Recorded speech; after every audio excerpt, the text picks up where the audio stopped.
الحمد لله الواحد القهار والعزيز الغفار والملك الجبار غافر الذنب وقابل التوب صلى الله على محمد وعلى آل محمد. أيها الإخوة والأخوات أوصيكم بتقوى الله. الله أكبر الله أكبر الله أكبر لا إله إلا الله. الله أكبر الله أكبر ولله الحمد.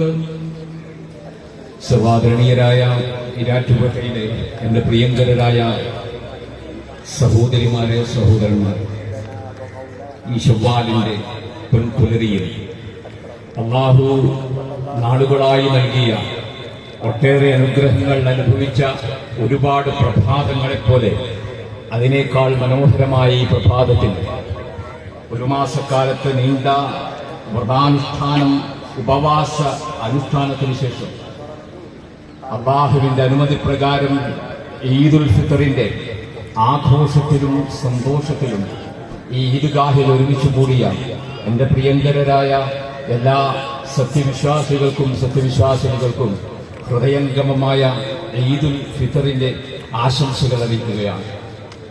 സഹോദരങ്ങളെ, നമ്മൾ നമ്മുടെ ജീവിതത്തിൽ നേടിയെടുത്തൊരു ആത്മീയമായ ചൈതന്യം ഈ മാസത്തിന്റെ ഒരു സവിശേഷതയായിരുന്നു.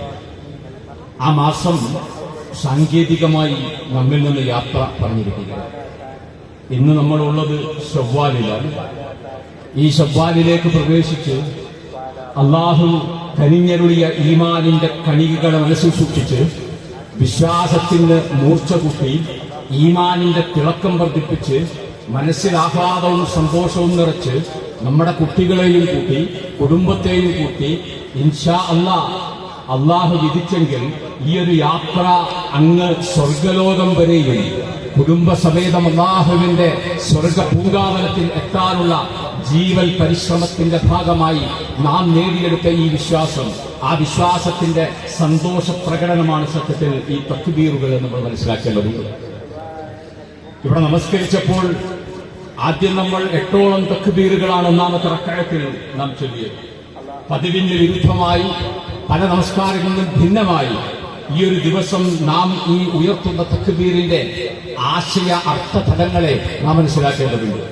ലോകത്ത് വിശ്വാസികൾക്ക് അല്ലാഹു നൽകിയ ഒരു മാസം എന്ന് പറഞ്ഞാൽ ഏതൊരു മനുഷ്യനും തന്റെ ജീവിതത്തെ അവന് ആത്മീയ ഭക്ഷണം നൽകി ശുദ്ധീകരിക്കാൻ പറ്റിയ മഹത്തായൊരു മാസം നൽകി ആദരിച്ച നാഥ, നീ ഏറ്റവും വലിയവനാകുന്നു എന്ന പ്രഖ്യാപനമാണ്. അല്ലാഹുവേ, നീ അക്ബറാകുന്നു എന്നതാണ്. എന്റെ ജനനം മുതൽ എന്റെ മരണം വരെയും വലുതെന്ന് ഞാൻ കരുതുന്ന, വലുതെന്ന് ഞാൻ ചിന്തിച്ച, വലിയ രാജ്യങ്ങളെന്ന് ഞാൻ കരുതിയ, വലിയ മനുഷ്യരെന്ന് ഞാൻ കരുതിയ പലതും എന്റെ കൺമുന്നിൽ തന്നെ നിസ്സഹായതയോടെ നോക്കി നിൽക്കേണ്ടി വന്ന അതിഗുരുതരമായ ഈ പ്രപഞ്ച ലോകത്ത് നാഥ, ഈ പ്രപഞ്ചത്തിന്റെ വിധാതാവും സംവിധായകനും സൃഷ്ടികർത്താവുമായ നാഥ, നീയല്ലാതെ മറ്റൊരാളും അക്ബറായി എനിക്കില്ല. പുരോഗമിച്ചു എന്ന് പറയുന്ന ഒരു നാട്, മറ്റ് രാജ്യങ്ങളെക്കാൾ മുന്നിൽ നടക്കുന്നു എന്ന് പറയുന്ന നാട്, ആ നാട്ടിലെ ഒരു വലിയ പ്രദേശം തീജ്വാലകളാൽ ഇങ്ങനെ വിഴുങ്ങിക്കൊണ്ടിരുന്നപ്പോൾ അതിന്റെ മുന്നിൽ നിന്ന് ബില്യൺ കണക്കിന് വരുന്ന തന്റെ സ്വത്തുക്കളും തന്റെ ആർഭാടങ്ങളും തന്റെ ജീവിതത്തിലെ ജീവൽ വ്യവഹാരങ്ങളെയും ഒക്കെ അവശേഷിപ്പിച്ച് അതിന്റെ മുന്നിൽ വാടുത്ത് കരയുന്ന ഈ സാങ്കേതിക മികവുള്ള ലോകത്ത് നാഥ, നീയാണ് ആ തീ കെടുത്താൻ ശേഷിയുള്ളവൻ.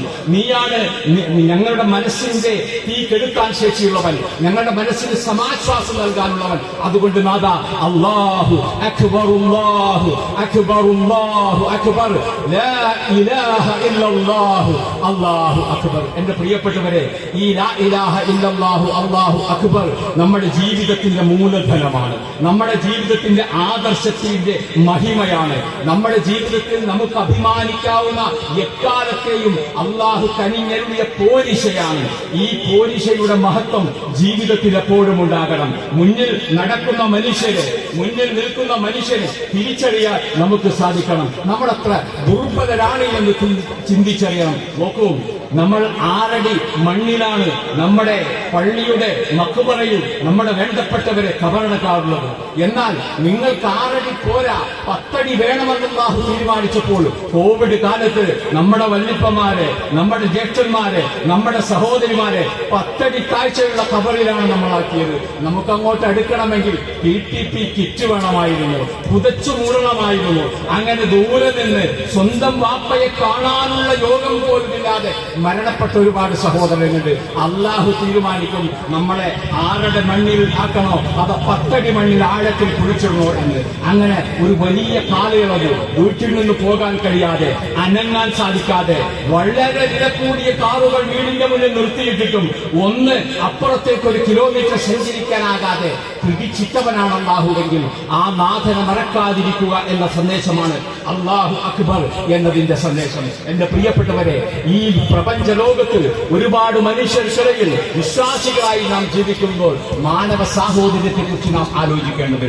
ഈ ലോകത്ത് ജീവിക്കുന്നത് ഞാൻ മാത്രമല്ല, എന്റെ ഭാര്യ മാത്രമല്ല, എന്റെ മക്കൾ മാത്രമല്ല, എന്റെ അയൽപ്പക്കങ്ങൾ അവിടെയുണ്ട്, എന്റെ അയൽപ്പക്കങ്ങൾക്ക് അപ്പുറമുള്ളവരുണ്ട്, എന്നെ കണ്ട് പുഞ്ചിരിക്കുന്നവരുണ്ട്, എന്നെ ആശ്ലേഷിക്കുന്നവരുമുണ്ട്, ഞാനുമായി കൂട്ടുകച്ചവടം നടത്തുന്നവരുണ്ട്, എന്റെ കടയിൽ വന്ന് സാധനങ്ങൾ വാങ്ങുന്നവരുണ്ട്. മറ്റു പല സഹോദരങ്ങളുടെയും ജീവിത വ്യവഹാരങ്ങളുമായി സഹവസ്തും ഇടചേർന്നും ജീവിക്കുന്ന നമ്മൾ എപ്പോഴും മനസ്സിലാക്കണം, അല്ലയോ മനുഷ്യരെ, യാ അയ്യുഹന്നാസ് ഇന്നാ ഖലഖനാകും മിൻ ദക്കറിൻ വ ഉൻസ വജഅൽനാ ശുഊബകും വഖബായില ലിതആറഫു ഇന്ന അക്രമകും ഇൻദല്ലാഹി അത്ഖാകും. നിങ്ങൾക്കിടയിൽ ഈ വ്യത്യാസങ്ങൾ, ഈ വിഭാഗീയതകൾ, ഈ വ്യത്യസ്ത അടയാളങ്ങൾ, ഈ തിരിച്ചറിവുകളുടെ മാനദണ്ഡങ്ങൾ, ക്രൈറ്റീരിയകൾ, ഇതൊക്കെ നാം നിശ്ചയിച്ചിട്ടുള്ളത് ലിതആറഫു, അവൻ ഇവനാണെന്നും ഇന്നവൻ മറ്റാളാണെന്നും ഇവൻ ആ നാട്ടുകാരനാണെന്നും പക്ഷെ അവൻ എന്റെ സഹോദരനാണെന്നും തിരിച്ചറിയാനുള്ള തിരിച്ചറിവിന് വേണ്ടി മാത്രമാണ്. എന്നിട്ട് പടച്ചവൻ പറഞ്ഞു വെക്കുന്ന ഒരു കാര്യമുണ്ട്, ഈ റമളാൻ നമുക്ക് നൽകേണ്ട സന്ദേശം അതാണ്, ഈ ഈദുൽ ഫിത്ർ നമുക്ക് നൽകേണ്ട സന്ദേശം ഇതാണ്, നമ്മുടെ ജീവിതത്തിലെ നമസ്കാരം നമുക്ക് നൽകേണ്ട സന്ദേശം ഇതാണ്. നാം നൽകിയ സ്വതസ്സകളുടെ തെളിമയും മഹിമയും നമ്മുടെ മനസ്സിൽ നിന്ന് പ്രവഹിക്കുമ്പോൾ നമ്മുടെ ഉൾക്കാമ്പിൽ ആഴത്തിൽ ആവേശത്തിൽ ഓർക്കേണ്ട സംഗതി എന്താണ്? ഇന്ന അക്രമക്കും ഇൻദല്ലാഹി അത്ഖാകും. നിങ്ങളിൽ അല്ലാഹുവിൽ ആദരിക്കപ്പെടുന്നവൻ, സ്നേഹിക്കപ്പെടുന്നത്, പടച്ചവനാൽ ബഹുമാനിക്കപ്പെടുന്നവൻ, പടച്ചവനാൽ സ്വീകരിക്കപ്പെടുന്നവൻ, അല്ലാഹുവിന്റെ അടുത്ത് സ്വീകാര്യ യോഗ്യനായിട്ടുള്ളവൻ അത്ഖാകും. നിങ്ങൾ കൂടുതൽ സൂക്ഷ്മത പാലിച്ച ആളുകളാണ്. എന്റെ പ്രിയപ്പെട്ടവരെ, ഒരുപാട് സൂക്ഷ്മത റമളാനിൽ നമ്മൾ പാലിച്ചിട്ടുണ്ട്. ഈ ജീവിതത്തിൽ എപ്പോഴും ഉണ്ടാകണം. ചിലപ്പോഴൊക്കെ നമ്മൾ ചിന്തിക്കുമല്ലോ, നമ്മളല്ലാത്ത പല ആളുകളും ഇഷ്ടം പോലെ ജീവിക്കുന്നു, ഇഷ്ടം പോലെ സമ്പാദിക്കുന്നു, ഇഷ്ടം പോലെ പെരുമാറുന്നു, സുഖിക്കുന്നു, ആർഭാടിക്കുന്നു, ആവേശം കാണിച്ച് ജീവിതത്തിൽ പൊലിമയും മഹത്വവും അഭിനയിച്ച് ജീവിക്കുന്നു. അവരെ പോലെ ഞാൻ ആകാതിരുന്നാൽ എനിക്ക് എന്താണ് മെച്ചം? നമ്മൾ ചിന്തിക്കുന്ന കാര്യം, ഒരു കച്ചവടത്തിന് പോയാൽ എത്ര ലാഭം കിട്ടുമെന്ന് ചിന്തിക്കുന്ന ആളുകളാണ്. ഒരു വിദ്യയിൽ ഏർപ്പെട്ടാൽ, ഒരു കരാറിൽ ഏർപ്പെട്ടാൽ അതുകൊണ്ടുള്ള മേന്മ എന്താണ് എന്ന് ചിന്തിക്കുന്ന ആളുകളാണ്. എന്റെ പ്രിയപ്പെട്ടവരെ, എനിക്ക് നിങ്ങളോട് പറയാനുള്ളത്, എനിക്ക് എന്നോട് ഉപദേശിക്കാനുള്ളത്, നമ്മൾ തഖ്വ പുലർത്തിയാൽ, ജീവിതത്തിൽ സൂക്ഷ്മത പുലർത്തിയാൽ, ഞാൻ പറയേണ്ടതല്ലാത്ത വാക്കും നാവിൽ നിന്ന് വരാതിരിക്കാൻ ഞാൻ കുറെ പരിശ്രമിക്കേണ്ടതുണ്ട്. ഹക്കല്ലാത്ത ഹറാമായ ഒരു സമ്പാദ്യവും എന്റെ ജീവിതത്തിലേക്ക് വരാതിരിക്കാൻ ഞാൻ ശ്രദ്ധിക്കുന്നുണ്ട്. ഞാൻ ആ പ്രയാസപ്പെടുന്നവനെ എന്റെ ബുദ്ധിമുട്ടുകൾക്കിടയിൽ ഞാൻ ചേർത്ത് പിടിക്കുന്നുണ്ട്. എനിക്ക് ഇഷ്ടപ്പെടാത്തത് എന്റെ ഉമ്മ പറഞ്ഞപ്പോഴും ആ ഉമ്മാനെ വെറുക്കാതെ ഞാൻ എന്റെ മാറോട് അണച്ചിട്ടുണ്ട്. വാപ്പ എനിക്ക് വെറുപ്പുള്ള പല വർത്തമാനം പറഞ്ഞപ്പോഴും എന്റെ വാപ്പ എനിക്ക് വേണ്ടപ്പെട്ടവനായിട്ടുണ്ട്. കുറച്ച് ഞാൻ എന്തെല്ലാം കാര്യത്തിലാണ് ശ്രദ്ധിക്കുന്നത്. എന്റെ മകൾ വീട്ടിൽ നിന്ന് ഇറങ്ങുമ്പോ, മോളെ നിന്റെ വസ്ത്രധാരണം അത് ശരിയല്ല, നിന്റെ തല ഇനിയും മറയാണെങ്കിലോ എന്റെ മോളെ, നീ എനിക്ക് മോളാണെങ്കിലും നാട്ടുകാർക്ക് നീ മോളല്ല, അതുകൊണ്ട് ഇസ്ലാം നിശ്ചയിച്ച, അള്ളാഹു നിശ്ചയിച്ച വസ്ത്രധാരണം നീ ധരിക്കണമെന്ന് പറയുമ്പോഴൊക്കെ ഞാൻ എത്രമാത്രം ശ്രദ്ധിക്കണം റബ്ബേ, എത്രമാത്രം സൂക്ഷിക്കണം റബ്ബേ, എത്രമാത്രം ഈ ജീവിതത്തിൽ പരിശ്രമിക്കണം റബ്ബേ. എന്താണ് ഇതിന്റെ ഗുണം? നിങ്ങൾ സൂറത്ത് ത്വലാഖ് പരിശോധിക്കണം. അതിൽ രണ്ടാമത്തെയും നാലാമത്തെയും അഞ്ചാമത്തെയും ആയത്തുകൾ അവസാനിപ്പിക്കുമ്പോൾ അള്ളാഹു പറഞ്ഞു വെക്കുന്ന ഒരു വർത്തമാനമുണ്ട്. ഞാൻ ഈ ഈദിന്റെ ദിനത്തിൽ നിങ്ങളുമായി അത് പങ്കുവെക്കുകയാണ്. പടച്ചോൻ പറഞ്ഞു, ഒമയ്യത്തത്തില്ല, നിങ്ങളിൽ ആര്, ബാപ്പ, ഉമ്മ, മക്കൾ, കുടുംബം, നിങ്ങൾ അല്ലാഹുവിനെ ഭയപ്പെടുന്നുണ്ട് എങ്കിൽ, ആരൊക്കെ അല്ലാഹുവിനെ ഭയപ്പെടുന്നുണ്ട് എങ്കിൽ അള്ളാഹു അവന് പോംവഴി ഉണ്ടാക്കി കൊടുക്കുമെന്നാണ്. എന്ന് പറഞ്ഞാൽ പ്രയാസങ്ങളിൽ രക്ഷപ്പെടാനുള്ള വഴികളെയാണ് മഖ്റജ് എന്ന് പറയുന്നത്. വിദേശങ്ങളിൽ ഗൾഫ് രാജ്യങ്ങളിലൊക്കെ പോയ ആളുകൾക്കറിയാം, വലിയ ഹൈവേകളിലൂടെ സഞ്ചരിക്കുമ്പോൾ വഴിയിൽ ഇടയ്ക്കിടയ്ക്ക് നിങ്ങളിങ്ങനെ കാണാം എക്സിറ്റ് എന്ന് കാണാം. അതിൽ അറബിയിൽ ഇങ്ങനെ എഴുതിയിട്ടുണ്ടാവും മഖ്റജ്. എന്താണ്? ഈ വലിയ വഴിയിൽ നിന്ന് നിങ്ങൾ ഉദ്ദേശിക്കുന്ന നിങ്ങളുടെ വീട്ടിലേക്കും നിങ്ങളുടെ നാട്ടിലേക്കും നിങ്ങൾ ഉദ്ദേശിച്ച ഡെസ്റ്റിനേഷനിലേക്കും നിങ്ങൾക്ക് പോകണമെങ്കിൽ ഈ മഖ്റജിലൂടെ പോകണം, അല്ലെങ്കിൽ നിങ്ങൾ നേരെ പോയിക്കൊണ്ടിരിക്കും. ആ മഖ്റജ് നിങ്ങളുടെ ജീവിതത്തിൽ നിങ്ങൾക്ക് ഞാൻ തരുമെന്ന് അള്ളാഹു പറയാം. പക്ഷെ നിങ്ങൾ എന്താവണം? അള്ളാഹുവിനെ സൂക്ഷിക്കണം, സംസാരത്തിൽ ശ്രദ്ധിക്കണം, നോട്ടത്തിൽ ശ്രദ്ധിക്കണം, ഇടപാടുകളിൽ ശ്രദ്ധിക്കണം, പരിഗണനയിൽ ശ്രദ്ധിക്കണം, ജീവിതത്തിൽ സൂക്ഷ്മതയുണ്ടാകണമെന്ന. പിന്നെ അള്ളാഹു പറഞ്ഞെന്താണെന്നറിയോ? ഒമയ്യത്തത്തില്ല, ആരല്ലാഹുവിനെ സൂക്ഷിക്കുന്നുവോ അള്ളാഹു അവന്റെ കാര്യങ്ങൾ എളുപ്പമാക്കി കൊടുക്കും. ഇന്ന് രാവിലെ ഇന്നലെ ഒക്കെ നമ്മൾ പ്രാർത്ഥിച്ചതല്ല, പഠിച്ചോനെ എന്റെ മോളുടെ പരീക്ഷയാണ്, എന്റെ മകൾക്ക് പരീക്ഷയാണ്, എന്റെ മോന്റെ എക്സാമുകൾ നടക്കുകയാണ്, അള്ളാഹു എളുപ്പമാക്കി കൊടുക്കണേ. എന്റെ മകൾ കല്യാണത്തിന് തയ്യാറെടുക്കുകയാണ്, അവർക്ക് കിട്ടുന്ന വരൻ നല്ലൊരുത്തനായിരിക്കില്ല, മരുമകനായി വരുന്ന, മറ്റൊരർത്ഥത്തിൽ എനിക്ക് മകനായി കിട്ടുന്നവൻ അള്ളാഹുവിൽ എന്നെ ഭയപ്പെടുന്നവനാകണം, അവൾക്ക് അവളോട് നല്ല നിലയിൽ പെരുമാറുന്നവനാകണം. പഠിച്ചോനെ എന്റെ മകന് 13 വയസ്സായി, അവന് പുറം ലോകത്തേക്ക് ഇറങ്ങുകയാണ്, ദുഷിച്ച കൂട്ടുകെട്ടുകളിൽ പെടാൻ പാടില്ല. പഠിച്ചോനെ നീ അവനെ കാക്കണം. നോക്കൂ, അള്ളാഹുവിനെ നിങ്ങൾ ശ്രദ്ധിച്ചാൽ നമ്മുടെ ഓരോരോ അമ്രുകളും കാര്യങ്ങളും യുസ്ര എളുപ്പമാക്കി തന്നുകൊണ്ടിരിക്കുന്ന നിങ്ങൾ പടച്ചോനെ സൂക്ഷിക്കാൻ തയ്യാറുണ്ടോ എങ്കിൽ അള്ളാഹു നിങ്ങൾക്ക് എളുപ്പങ്ങളെ സമ്മാനിക്കുന്ന. ഈ ദുനിയാവിൽ എളുപ്പം ആഗ്രഹിക്കാത്ത ആരാണുള്ളത്? നമ്മുടെ ജീവിതത്തിൽ കച്ചവടത്തിൽ എളുപ്പമല്ലേ നമ്മൾ ആഗ്രഹിക്കുക? നമ്മൾ പോകുന്ന യാത്രയിൽ എളുപ്പമല്ലേ നമ്മൾ ആഗ്രഹിക്കുക?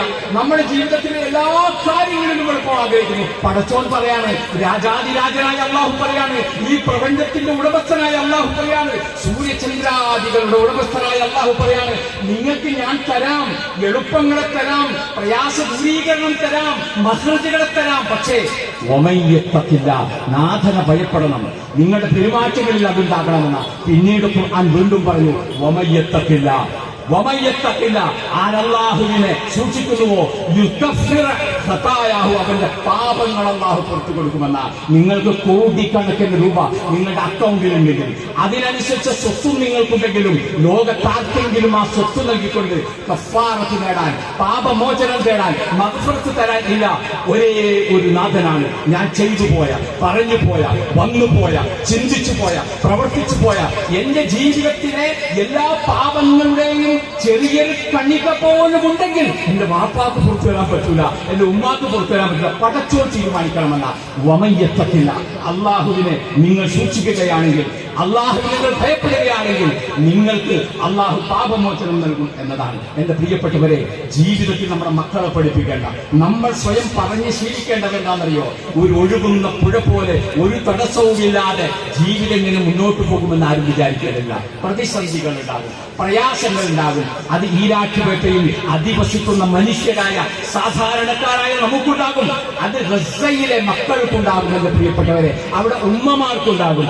ആ പ്രതിസന്ധിയിലൊക്കെ ആ മക്കളൊക്കെ കാണിക്കുന്ന ഈമാനിന്റെ ആ ആവേശമുണ്ടല്ലോ, ആ താല്പര്യം, അത് കാണിച്ചാലാണ് അവർ പോകേണ്ട സ്വർഗത്തിലേക്ക് നമുക്ക് പോകാൻ പറ്റുകയുള്ളൂ. നിങ്ങൾക്കറിയോ, മഹാനായ മുഹമ്മദ് മുസ്തഫ സല്ലല്ലാഹു അലൈഹി വസല്ലം കഅബയുടെ തണലിൽ ഇങ്ങനെ വിശ്രമിക്കുകയാണ്. തൊട്ടപ്പുറത്ത് അബൂബക്കർ സിദ്ദീഖുണ്ട്, അതിന്റെ തൊട്ടപ്പുറത്ത് അലി ഇബ്നു അബീ താലിബ്, അന്നത്തെ കുട്ടിയായ ആ ചെറിയ കുട്ടിയുമുണ്ട്. ആ സമയത്താണ് ഒരു മനുഷ്യൻ വന്നുകൊണ്ട് അല്ലാഹുവിന്റെ റസൂലിനോട് ചോദിക്കുന്നത്, യാ റസൂലല്ലാഹ് അലാ തദ്ഉന യാ റസൂലല്ലാഹ്, അല്ലാഹുവിന്റെ റസൂലേ, അങ്ങ് ഞങ്ങൾക്ക് വേണ്ടി ദുആ ചെയ്യുന്നില്ലേ, പ്രാർത്ഥിക്കണില്ലേ? ഞങ്ങളെ വിശ്വാസം സ്വീകരിച്ചതിന്റെ പേരിൽ, ഒരു മുസ്ലിമായതിന്റെ പേരിൽ, അല്ലാഹുവിനെ കീഴ്പ്പെട്ടു എന്ന് പ്രഖ്യാപിച്ചതിന്റെ പേരിൽ, ഇലാഹായി നീയല്ലാതെ മറ്റൊരാളില്ല, ലാത്തയില്ല, ഉസ്സയില്ല, മനാത്തയില്ല എന്ന് പറഞ്ഞതിന്റെ പേരിൽ ഞങ്ങളെ കഷ്ടപ്പെടുത്തുന്ന കഷ്ടപ്പാട് കണ്ടിട്ട് നാഥനോട്, പടച്ചവനോട് ഞങ്ങൾക്ക് വേണ്ടി ഒന്ന് പ്രാർത്ഥിക്കാൻ താങ്കൾ മറന്നുപോയോ, പ്രാർത്ഥിക്കുന്നില്ല എന്ന് ചോദിച്ചപ്പോൾ ആ പ്രവാചക പൊങ്ക് മുഴുവൻ ലോകത്തിന്റെ ഗുരുനാഥൻ തന്റെ അനുയായികളോട് ഇത്രമാത്രം ആർദ്രതയോടും കരുണയോടും കൂടി പെരുമാറിയ പ്രവാചകൻ അവരോട് പറഞ്ഞൊരു കാര്യമുണ്ട്. നിങ്ങൾക്കറിയോ, നിങ്ങളുടെ മുൻഗാമികളെ ഭൂമിയിലേക്ക് കുഴിച്ചിട്ടിട്ട് ഇരുമ്പിന്റെ ചീർപ്പ് കൊണ്ട് അവരുടെ ശരീരത്തിൽ നിന്ന് മാംസങ്ങൾ പിച്ചിച്ചീന്തി എല്ലും മാംസവും ജീവനോട് വേർപ്പെടുത്തിയ ഒരു ചരിത്രം നിങ്ങൾക്ക് മുന്നിൽ കഴിഞ്ഞു പോയിട്ടുണ്ട്. വലിയ ഈർച്ചപാടുകൊണ്ട് ഈ ഭൂമിയിൽ കുഴിച്ചിട്ട മനുഷ്യരെ രണ്ടായി പിളർന്നുവെന്നാണ് രണ്ട് കഷണങ്ങളാക്കി ജീവനോടെ അപഹസിച്ചിട്ടുണ്ട്, അപമാനിച്ചിട്ടുണ്ട്. അവരുടെ മയ്യത്തിനോട് ശരീരത്തോട് ഇത്രമാത്രം കൂടുതൽ കാണിച്ചിട്ടുണ്ട്. ഇത് നിങ്ങൾക്കറിയോ? ഇത് നിങ്ങളുടെ പൂർവ്വസൂരികളായ ആളുകൾ അള്ളാഹു ഏകനാണ് എന്ന് പറഞ്ഞതിന്റെ പേരിൽ, ഒരു വിശ്വാസത്തിന്റെ കരുത്തിന്റെ പേരിൽ അവർ അനുഭവിച്ച പ്രയാസങ്ങളാണ്. ഇത് നമ്മളും നേരിടേണ്ടി വരുമെന്നാണ്. എന്നിട്ട് പ്രവാചകൻ ഒരു വാക്കുപയോഗിച്ചു. എന്താണെന്നറിയോ? ഒരിക്കലും ഇതൊക്കെ ചെയ്തപ്പോഴും റബ്ബിനെ അവർ തള്ളിപ്പറഞ്ഞില്ല, റബ്ബിനെ മാറ്റിപ്പണില്ല, റബ്ബല്ലാത്ത മറ്റൊരാളെ സ്വീകരിച്ചില്ല. എന്നാൽ ഞങ്ങൾക്ക് ലാത്ത മതി, എന്നാൽ ഞങ്ങൾക്ക് മനാത്ത മതി, ഉസ്സയെ ഞങ്ങൾക്ക് ഞങ്ങൾക്ക് ഒരു കുഴപ്പമില്ലാന്ന് പറഞ്ഞ ആ പീഡനങ്ങളെ കിടത്തി. എന്നിട്ട് പ്രവാചകൻ സല്ലല്ലാഹു അലൈഹി വസല്ലം പറഞ്ഞു, സൻആ മുതൽ ഹളർമൗത്ത് വരെ ഉള്ള ഈ ദീർഘമായ പാതയിൽ അള്ളാഹുവിനെയും ചെന്നായെയുമല്ലാതെ പേടിക്കാത്ത വിധം യാത്ര ചെയ്യാൻ കഴിയുന്ന ഒരു സുരക്ഷയുടെയും സുരക്ഷയുടെയും കാലം നിങ്ങൾക്ക് വരാനുണ്ട് എന്ന് പറഞ്ഞു. വന്നില്ലേ എന്റെ പ്രിയപ്പെട്ടവരെ? വന്നില്ലേ? റൂം ജയിക്കപ്പെടുമെന്ന ഖുർആന്റെ പ്രഖ്യാപനം നടന്നില്ല എന്റെ പ്രിയപ്പെട്ടവരെ? അതുകൊണ്ട് നമ്രൂദിന്റെ തീക്കുണ്ടങ്ങൾക്ക് അടിച്ചമർത്താൻ പറ്റാത്തൊരു ആദർശമാണ് 2025 വിശ്വാസികളായ നമ്മുടെ മനസ്സിൽ ജ്വലിക്കുന്നതെങ്കിൽ ഒരു തീജ്വാലക്കും അത് കെടുക്കാൻ സാധിക്കില്ല. ഒരാളുടെ അഭിശപ്തമായ ശാപവാക്കുകൾക്കും അതിനെ ഊതിക്കെടുക്കാൻ സാധിക്കില്ല. ഈ വിശ്വാസത്തിന്റെ കനലും ഈ വിശ്വാസത്തിന്റെ ജ്വാലയും ഈ വിശ്വാസത്തിന്റെ ഉണർവും ഈ വിശ്വാസത്തിന്റെ തനിമയും അതിന്റെ തേജസ്സും ജീവിതത്തിൽ നഷ്ടപ്പെടാത്തവരാരുണ്ടോ അവർ വിജയിക്കുമെന്നാണ് വിശുദ്ധ ഖുർആൻ നമ്മളോട് പറയുന്നത്. അതുകൊണ്ട് എന്റെ പ്രിയപ്പെട്ടവരെ, ജീവിതത്തിൽ ഇത് ഉൾക്കൊള്ളണം. നമ്മുടെ കുടുംബത്തിലേക്കാണ് നമ്മൾ ഇനി മടങ്ങിച്ചെല്ലുന്നത്. ജീവിതത്തിൽ നിങ്ങൾ കച്ചവടത്തിനായാലും മറ്റ് വിനോദങ്ങൾക്കായാലും ലോകത്തെവിടെ സഞ്ചരിച്ചാലും നിങ്ങൾ തിരിച്ചെത്തുന്നത് നിങ്ങളുടെ വീട്ടിലേക്കാണ്. അവിടെ നിങ്ങളെ സ്വീകരിക്കുന്നത് നിങ്ങളുടെ പ്രിയപ്പെട്ട സ്ത്രീകളാണ്. വിശുദ്ധ ഖുർആൻ തിരുസുന്നത്തും അവരെ ഇത്ര മഹത്വപ്പെടുത്തിയിട്ടുണ്ട്. പ്രവാചക പുങ്കവൻ മുഹമ്മദ് റസൂൽ കരീം സല്ലല്ലാഹു അലൈഹി വസല്ലം പറഞ്ഞെന്താണെന്നറിയോ? അദ്ദുനിയാ കുല്ലുഹാ മതാഅ്. ഈ ദുനിയാവ് മുഴുക്കൻ വിഭവമാണ്. നമ്മുടെ കാറ് നമ്മുടെ വിഭവമാണ്, നമ്മുടെ വാഹനങ്ങൾ നമ്മുടെ വിഭവമാണ്, നമ്മുടെ വഴിപാടുകൾ വലിയ വീടുകൾ ഒരു വിഭവമാണ്, നമ്മുടെ ആഹാരം നമുക്ക് വിഭവമാണ്, നമ്മുടെ ആരോഗ്യമുള്ള മക്കൾ നമുക്ക് വിഭവമാണ്, നാം ധരിച്ചിരിക്കുന്ന വസ്ത്രങ്ങൾ നമ്മുടെ വിഭവമാണ്. വിഭവങ്ങളെ കൊണ്ട് സമ്പന്നമാണ് ഈ ദുനിയാവെന്നാണ്. നോക്കൂ, ഇടവും വലവും നോക്കൂ, വിഭവങ്ങളിലെ. പക്ഷേ അല്ലാഹു റസൂൽ സല്ലല്ലാഹു അലൈഹി വസല്ലം പറഞ്ഞു, അദ്ദുനിയാ കുല്ലുഹാ മതാഅ് വ ഖൈറു മതാഇദ് ദുനിയാ മർഅത്തുൻ സാലിഹ. ഒരു നല്ല പെണ്ണ്, ഇണക്കമുള്ള പെണ്ണ്, തന്നെ ചേർത്ത് നിർത്തുന്ന പെണ്ണ്, പടച്ചവനെ പേടിക്കുന്ന ഒരു പെണ്ണ്, സാലിഹത്തായ സ്ത്രീ നിങ്ങളോടൊപ്പം ഉണ്ട് എങ്കിൽ അതാണ് ഈ ദുനിയാവിലെ മുഴുവൻ വിഭവങ്ങളെക്കാളും പ്രധാനം എന്ന്.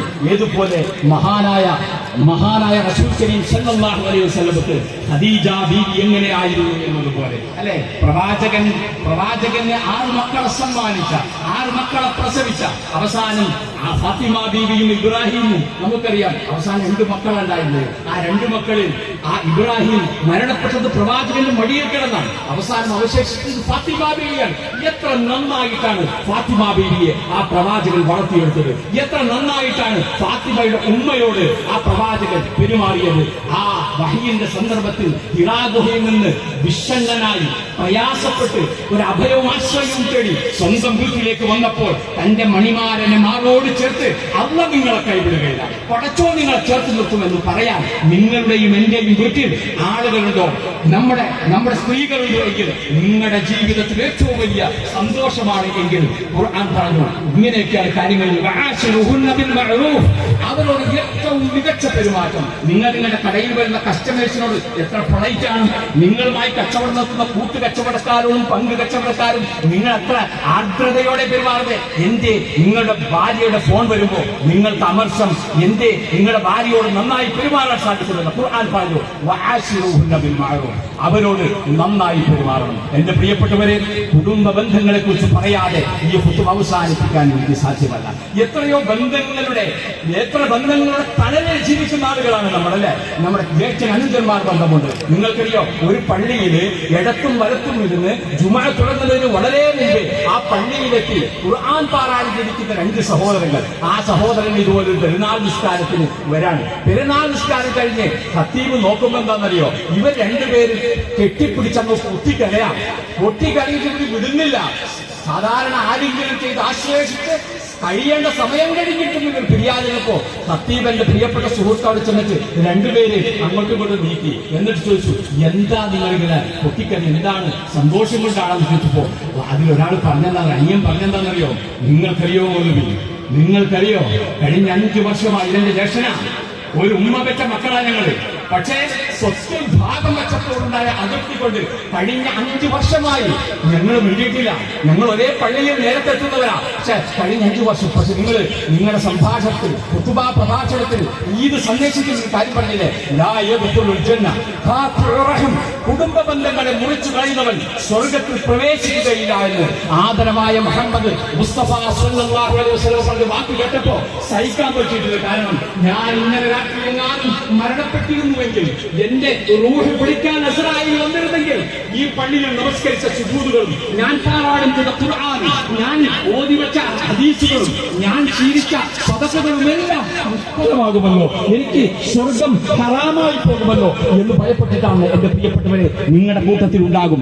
പലതിന്റെ പേരിലും മിക്കവാറും ഈ ദുനിയാവിന്റെ പേരിലുള്ള വഴക്കുകളും അകൽച്ചകളും നിങ്ങൾക്കുണ്ടെങ്കിൽ ഈ ഈദ്ഗാഹിൽ വെച്ച് നിങ്ങൾ ആലിംഗനം ചെയ്യണം. അവൻ എന്റെ അടുത്തേക്ക് വരട്ടെ എന്ന് ഒരാൾ കണ്ടത് അങ്ങോട്ട് ചെല്ലണം, കെട്ടിപ്പിടിക്കണം, ആശ്ലേഷിക്കണം. തെറ്റുകൾ വന്നിട്ടുണ്ടെങ്കിൽ ഓർത്തുമാപ്പാക്കണം. പഠിച്ചോനെ, ഞങ്ങൾ ഒന്നിച്ചിരിക്കുന്നു, ഞങ്ങൾ ചേർന്നിരിക്കുന്നു, ഞങ്ങളെ നീ അനുഗ്രഹിക്കണമേ, ഞങ്ങളുടെ കുടുംബങ്ങളെ അനുഗ്രഹിക്കണമേ, ഞങ്ങളുടെ മക്കളെ അനുഗ്രഹിക്കണമേ, ഞങ്ങളുടെ ജീവിതത്തെ അനുഗ്രഹിക്കണമേ.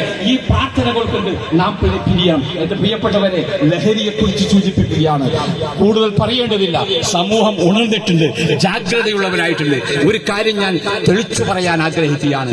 നമ്മുടെ മക്കളെ പോറ്റേണ്ടത്, നമ്മുടെ മക്കൾക്ക് വസ്ത്രം വാങ്ങിക്കൊടുക്കുന്നത് നമ്മളാണെങ്കിൽ, അവർ അവരുടെ ആഹാരം നമ്മളുടെ പണം കൊണ്ടും വിയർപ്പ് കൊണ്ടുമുള്ളത് ആണെങ്കിൽ, അവർ ധരിച്ചിരിക്കുന്ന വസ്ത്രം നമ്മൾ അധ്വാനിച്ചതിന്റെ ഭാഗമാണെങ്കിൽ, പ്രിയപ്പെട്ടവരെ, അവരുടെ അകത്തേക്ക് ലഹരിയാണോ ചെല്ലേണ്ടത്, അവരുടെ അകത്തേക്ക് സമാധാനവും സന്തോഷവുമാണ് പോകേണ്ടത്, നമ്മളാ തീരുമാനിക്കുക. അവർക്ക് വേണ്ടി സമയം കണ്ടെത്താൻ എന്റെ പ്രിയപ്പെട്ട വാപ്പമാരെ, ഉമ്മമാരെ, നിങ്ങൾ തയ്യാറാകണം. നിങ്ങളുടെ മൊബൈൽ ഫോണുകൾ കുറച്ച് കാലത്തേക്കൊന്ന് മാറ്റിവെക്കണം. 13-12 വയസ്സായ മക്കൾ, +2-ലും 9-ലും ഒക്കെ പഠിക്കുന്ന മക്കൾ, ആ മക്കളാണ് കേട്ടോ ഈ കേരളത്തിൽ 25,000 കോടി രൂപയുടെ ലഹരി വിപണനത്തിൽ 70% അകത്തേക്ക് ഇറക്കുന്നത് ആരാന്നറിയോ? ആരാ? ഈ 9 വയസ്സിനും 15 വയസ്സിലുള്ള കുട്ടികളാണ്. ബാക്കി 20% 15 തൊട്ട് 19 വരെ. വെറും 10% 21 വയസ്സിന് ശേഷമുള്ള ആളുകൾ അകത്താക്കിക്കൊണ്ടിരിക്കുന്നത്. എന്റെ മക്കളെ ശ്രദ്ധിക്കാൻ കഴിയാത്ത വിധം ഞാൻ മൊബൈൽ ഫോണിന് അഡിക്റ്റാണെങ്കിൽ, ഈ കഴിഞ്ഞ ദിവസത്തെ SSLC പരീക്ഷ കഴിഞ്ഞപ്പോൾ ഒരു ഉമ്മ മോനെ കയ്യോടെ പിടിച്ച് വീട്ടിലേക്ക് കൊണ്ടുപോകണ്ട. ജീവിതത്തിലൊരു സെക്കൻഡ് മതി എന്റെ പ്രിയപ്പെട്ടവരെ, ഒരു നിമിഷങ്ങളുടെ നിമിഷാർത്ഥം മതി. ഒരു കുട്ടിയെ നമ്മൾ പാലൂട്ടി തേനൂട്ടി വളർത്തി നാം ഈമാൻകാരും ഇസ്ലാംകാരും പഠിപ്പിച്ച് മദ്രസയിൽ കൃത്യമായി വിട്ട് ഒപ്പം നിന്ന് നമസ്കരിപ്പിച്ച് പള്ളിയിലേക്ക് കൊണ്ടുപോയ നമ്മുടെ മകനെയും മകളെയും ഒക്കെ ചീത്തയാക്കാൻ ചീത്ത കൂട്ടുകെട്ടുകൾ, അതിനെ സംബന്ധിച്ച് നമ്മൾ ജാഗ്രത ആകണം. ആ മക്കൾ എപ്പോ പോകുന്നു, ആരാണ് അവരുടെ കൂട്ടുകാർ എന്നതിനെ സംബന്ധിച്ച് കൃത്യമായി അറിയണം. മുഴുവൻ തിന്മകളുടെയും എല്ലാ തിന്മകളുടെയും മാതാവാകുന്നു ലഹരി എന്ന് പ്രവാചകൻ സല്ലല്ലാഹു അലൈഹി വസല്ലം പറഞ്ഞിട്ടുണ്ട്. ജീവിതത്തിലെ സ്വസ്ഥതയും സമാധാനവും നഷ്ടപ്പെടും. ഇങ്ങോട്ട് വാ മോനെ എന്ന് പറയും, ഒരു ഗ്ലാസ് വെള്ളം തന്നേടാ എന്ന് കിടക്കപ്പായി വിളിക്കുമ്പോ തിരിഞ്ഞു നോക്കാൻ മക്കളില്ലാതെ വരുമ്പോ അപ്പ ഖേദിച്ചിട്ട് കാര്യമില്ല. നിങ്ങൾക്ക് ആരോഗ്യമുണ്ടോ, ബോധമുണ്ടോ, ഉശിരുണ്ടോ, ഉണർവുണ്ടോ എങ്കിൽ ആ മക്കളെ കൂടെ പിടിക്കണം. ബാങ്ക് കൊടുക്കുമ്പോ നിങ്ങളുടെ ചുവട് ആദ്യം വെക്കണം. പിന്നിൽ മകൻ ഉണ്ടോ എന്ന് ആലോചിക്കണം. പള്ളിയിൽ കണ്ടിരുന്നെങ്കിൽ എന്താ മോനെ നീ വരാത്തെന്ന് ചോദിക്കണം. സമയം വൈകിട്ട് എത്തിയാൽ എവിടെയായിരുന്നു നീ എന്ന് ചോദിക്കണം. ഇങ്ങനെ ചോദിക്കാനും പറയാനും ഒക്കെ നമുക്ക് സാധിച്ചാൽ, യാ ഗുലാം, ഏ കുട്ടി, സമ്മില്ല, നീ ഭക്ഷണം കഴിക്കുമ്പോൾ ബിസ്മി ചൊല്ലണം. കുൽ ബിയമീനി, ഭക്ഷണം കഴിക്കുമ്പോൾ എല്ലാം കൂടി വാരി തിന്നരുത്, ഏറ്റവും അടുത്തു നിന്ന് ഭക്ഷിക്കണം. ഇതാര് പഠിപ്പിച്ചു? ആരെ? പ്രവാചകൻ സല്ലല്ലാഹു അലൈഹി വസല്ലം കുട്ടികളെ പഠിപ്പിച്ചതാണ്. നോക്കും, ഇതുപോലെ പിന്നാലെ നാം പഠിക്കണം. ഞാൻ അവസാനിപ്പിക്കുകയാണ് എന്റെ പ്രിയപ്പെട്ടവരെ. പ്രവാചകൻ സല്ലല്ലാഹു അലൈഹി വസല്ലം പറഞ്ഞു, നോമ്പുകാരൻ 2 സന്തോഷങ്ങളുണ്ട്. അതിലൊരു സന്തോഷം അനുഭവിച്ചു കഴിഞ്ഞവരാണ്. എന്താണ്? ഫറഹത്തുൻ ഇൻദ ഫുതൂരിഹി, നോമ്പ് തുറക്കുമ്പോഴുള്ള സന്ദേശം അല്ലെ. മണിക്കൂറുകൾ നീണ്ട ഉപവാസത്തിന് ശേഷം നാഥാ നിനക്ക് വേണ്ടി, നിന്റെ നിലക്ക് വേണ്ടി, നിന്റെ തൃപ്തിക്ക് വേണ്ടി, നിന്റെ അനുഗ്രഹങ്ങൾക്ക് വേണ്ടി, നിന്റെ അനുഗ്രഹാശിസുകൾക്ക് വേണ്ടി ഞാൻ സഹിച്ച മുഴുവൻ ത്യാഗങ്ങളും ഇതാ ഈ നോമ്പ് തുറ ഞാനിവിടെ അവസാനിപ്പിക്കുകയാണ്. എനിക്ക് നീ നൽകണം. അല്ലാഹുമ്മ ലക സുംതു, ഞാൻ നോമ്പ് നോറ്റത് നിനക്കാണ്, ഞാൻ നോമ്പ് നോറ്റത് നിനക്കാണ്. വഅലാ റിസ്ഖിക, അതുകൊണ്ട് നിന്റെ ഈ റിസ്കിനെ സംബന്ധിച്ച് ഞാൻ അങ്ങേറ്റം നന്ദിയുള്ളവനാണ്. ആ അനുഗ്രഹം അവസാനിച്ചു. ഇനി രണ്ടാമത് നോമ്പുകാരൻ അല്ലാഹു പറഞ്ഞു വെച്ചൊരു അനുഗ്രഹമുണ്ട്. അതെന്താണെന്നറിയോ? ഫർഹത്തുൻ മിൻദ ലിഖാഇ റബ്ബിഹി, തന്റെ നാഥനെ കണ്ടുമുട്ടുന്ന ദിവസം സ്നേഹത്തോടെ ആ റബ്ബിനെ നമ്മുടെ സ്വർഗത്തിലേക്ക് വിളിക്കുന്ന ഒരു ദിവസമുണ്ട്. നന്നായി മനസ്സിൽ സൂക്ഷിക്കുക, സ്വപ്നം കാണാം. നിങ്ങളുടെ ഡ്രീമുകളിൽ എപ്പോഴും ഉണ്ടാവാ ഞാനും എന്റെ ഭാര്യയും എന്റെ മക്കളും കൂടി ആ സ്വർഗപ്പൂങ്കാവനത്തിന്റെ അങ്കണത്തിലേക്ക് അള്ളാഹുവിന്റെ മാലാഖമാരാ ക്ഷണിക്കപ്പെടുന്നവരായി മാറാനുള്ള സൗഭാഗ്യത്തെക്കുറിച്ച് എന്റെ പ്രിയപ്പെട്ടവരെ നാം ആലോചിക്കേണ്ടതുണ്ട്. അതുകൊണ്ട് ജീവിതത്തിൽ നമുക്ക് സംഭവിച്ചു പോയ തെറ്റുകുറ്റങ്ങൾ മാപ്പാക്കാൻ വേണ്ടി പിണഞ്ഞു പരിശ്രമിച്ച നമ്മൾ ഇനിയുള്ള ജീവിതകാലം കണ്ണുകൾ തുറന്ന് മനസ്സ് തുറന്ന് ചുറ്റും നോക്കി ജീവിക്കാൻ നാം പഠിക്കേണ്ടതുണ്ട്. ജീവിതത്തിൽ വന്നുപോയ എല്ലാ തെറ്റുകുറ്റങ്ങളും കരുണാവാരിധിയായ അള്ളാഹു നമുക്ക് പുറത്തു തരുമാറാകട്ടെ. റഹ്മാനായ റബ്ബേ, ഞങ്ങളുടെ മക്കളെ നീ അനുഗ്രഹിക്കണമേ തമ്പുരാനെ. വിഷലിപ്തമായ ഈ അന്തരീക്ഷത്തിൽ ജീവിക്കുന്ന ഞങ്ങളുടെ സന്താനങ്ങൾ ദുഷിച്ച കൂട്ടുകെട്ടുകളിൽപ്പെട്ട് മദ്യത്തിനും മദിരാക്ഷിക്കും അടിമകളാകുന്നതിൽ നിന്ന് നാഥ ഞങ്ങളുടെ സന്താനങ്ങളെ നീ എന്നും കാത്തുകൊള്ളണമേ തമ്പുരാനെ. ജീവിതത്തിൽ ലോകത്ത് എവിടെ പോയാലും ശരി, മുകളിൽ അല്ലാഹു ഉണ്ടെന്നും ആ അല്ലാഹു എന്നെ കാണുന്നുണ്ടെന്നും അവൻ എന്നെ നിരീക്ഷിക്കുന്നുണ്ടെന്നും അവന്റെ അനുഗ്രഹങ്ങൾക്ക് കീഴിലാണ് ഞാനെന്നും അവനെ കാണാതെ എനിക്കൊന്നും ചെയ്യാൻ കഴിയില്ല എന്നുമുള്ള ഈമാനിന്റെ വെളിച്ചവും തെളിച്ചവും നാഥാദി ഞങ്ങൾക്കും ഞങ്ങളുടെ സന്താനങ്ങൾക്കും ഞങ്ങളുടെ കുടുംബാംഗങ്ങൾക്കും ഞങ്ങളുടെ ഇണകളിലും അല്ലാഹുവേ നീ നൽകണമേ തമ്പുരാനെ. റഹ്മാനായ റബ്ബേ, ഈ സന്ദർഭത്തിൽ ഞങ്ങളുടെ കൂട്ടത്തിൽ രോഗികളായ ഒരുപാട് മനുഷ്യരുണ്ട്. ഞാനിവിടെ ഇരിക്കുമ്പോൾ ഒരു സഹോദരൻ വളരെ പ്രയാസപ്പെട്ട് ഈ ഈദ്ഗാഹിന്റെ അങ്കണത്തിലേക്ക് വരികയാണ്. ഞാൻ പ്രത്യേകം മനസ്സിൽ സൂക്ഷിക്കുകയാണ്. റഹ്മാനായ റബ്ബേ, അദ്ദേഹത്തിന് നീ ശിഫയും ആശ്വാസവും നൽകണമേ. അതുപോലെ നമ്മുടെ കൂട്ടത്തിൽ പ്രയാസപ്പെടുന്ന ഉപ്പമാർ, ഉമ്മമാർ, സഹോദരങ്ങൾ, സഹോദരിമാർ, ഈ ഈദ്ഗാഹിലേക്കൊന്നും വരാൻ പോലും കഴിയാത്ത ആളുകൾ, അതുപോലെ തന്നെ ഈ കൂട്ടത്തിൽ ഇരിക്കുന്ന ആളുകളിൽ പലരും ശാരീരികമായ പല പ്രയാസങ്ങളും അനുഭവിക്കുന്നുണ്ട്. അതുകൊണ്ട് നാഥ ഞങ്ങളുടെ പ്രയാസങ്ങളെ നീ ദൂരീകരിക്കണമേ തമ്പുരാനെ. ഞങ്ങളുടെ ജോലികളിൽ, ഉപജീവനങ്ങളിൽ, കച്ചവടത്തിൽ, ജീവിത വ്യവഹാരങ്ങളിൽ അല്ലാഹുവേ നിന്റെ ബർക്കത്തിന് നീ ഞങ്ങൾക്ക് നൽകണമേ. നിന്റെ അനുഗ്രഹങ്ങൾ നീ വർഷിക്കണമേ തമ്പുരാനെ. റഹ്മാനായ റബ്ബേ, ഒരുപാട് പരീക്ഷണങ്ങളും പ്രതിസന്ധികളും വരുമ്പോൾ ഈമാനിനെ മുറുകെ പിടിക്കാൻ സാധിക്കണേ. ഉറച്ചു നിൽക്കാനുള്ള ഖൽബിനെ നീ ഞങ്ങൾക്ക് നൽകണമേ. ഈമാനിന്റെ പൊലിമ കൊണ്ട് ജീവിക്കുന്ന യഥാർത്ഥ വിശ്വാസികളിൽ അല്ലാഹുവേ നീ ഞങ്ങളെ അനുഗ്രഹിക്കുകയും ഉൾപ്പെടുത്തുകയും ചെയ്യണമേ തമ്പുരാനെ. റഹ്മാനായ റബ്ബേ, ജീവിച്ചിരിക്കുന്ന ഞങ്ങളുടെ ഉപ്പമാരുണ്ട്, വാപ്പമാരുണ്ട്, ഞങ്ങൾക്ക് ഇഷ്ടപ്പെട്ടത് മാത്രം പറയുന്നവരല്ലാതെ ഞങ്ങൾ ഇച്ഛിക്കുന്നത് പോലെ മാത്രം സഞ്ചരിക്കുന്നവരല്ല.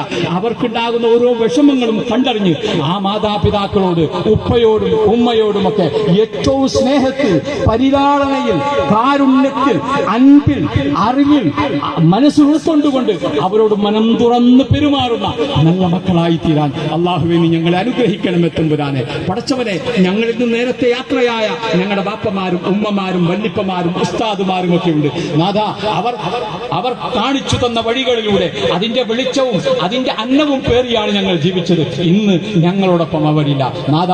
അവരുടെ ബർസഖി ജീവിതത്തെ നീ കുളിരുള്ളതാക്കി തീർക്കണമേ തമ്പുരാനെ. അല്ലാഹുവയുടെ പരലോക ജീവിതത്തെ നീ വെളിച്ചമുള്ളതാക്കി തീർക്കണമേ തമ്പുരാനെ. അല്ലാഹുവേ, അവരെയും ഞങ്ങളെയും സ്വർഗ പൂങ്കാവനത്തിൽ നീ ഒരുമിച്ച് കൂട്ടണേ റഹ്മാനെ. റഹ്മാനായ തമ്പുരാനെ, ഞങ്ങൾ ഒരുപാട് ജാതി മതസ്ഥരുമായി ഇടകലർന്ന് ജീവിക്കുന്നവരാണ്. ക്രൈസ്തവരായ, ഹൈന്ദവരായ, മറ്റ് മതമില്ലാത്ത അങ്ങനെ ഒരുപാട് മാനവ കുലത്തിനിടയിലാണ് വിശ്വാസികളായി ഞങ്ങൾ ജീവിക്കുന്നത്. എല്ലാവരോടും കലവറയില്ലാതെ സ്നേഹവും ഇഷ്ടവും സഹകരണവും ചേർത്ത് പിടിക്കണം നടത്തിക്കൊണ്ട് ഒരൊറ്റ ഉമ്മത്തായി ഇന്ത്യ രാജ്യത്തെ ഏറ്റവും മികച്ച പൗരന്മാരായി തീർന്ന് എല്ലാവരെയും കൂട്ടിച്ചേർക്കുന്ന സാഹോദര്യ ബന്ധത്തിന്റെ ഏറ്റവും കരുത്തുറ്റ കണ്ണികളും ചങ്ങലകളുമായി ഈ രാജ്യത്തെ മുഴുവൻ മനുഷ്യരെയും സഹോദരന്മാരെയും കലവറയില്ലാതെ, മതം നോക്കാതെ, ജാതി നോക്കാതെ, വർണ്ണം വർണ്ണം നോക്കാതെ, നിറം നോക്കാതെ എല്ലാവരെയും ചേർത്ത് നിർത്തുന്ന ആ മഹാവിശ്വ മാനവികതയുടെ വക്താക്കളായി മാറാൻ